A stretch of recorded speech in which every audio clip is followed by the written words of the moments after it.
Hey guys, it's Abby within the garage, and today we're taking a look at the Epyx steps from N-FAB on the Jeep Gladiator.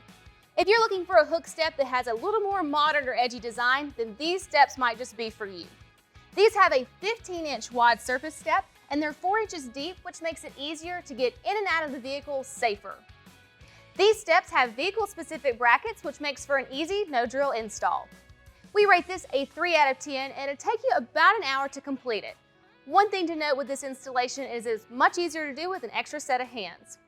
The N-FAB Epyx steps have a limited lifetime warranty and 5-year finish warranty. Thanks so much for watching our video. Today we took a look at the Epyx steps from N-FAB. If you have any questions or comments, be sure to leave those below. Also check out that description below for product information and numbers, as well as a link to our dealer locator where you can find a dealer near you who would be more than happy to help you with the purchase or installation of this product. If you liked the video, be sure to give us a thumbs up and don't forget to subscribe so you never miss when we post new videos. Thanks so much for watching again. This has been Performance Corner in the Garage.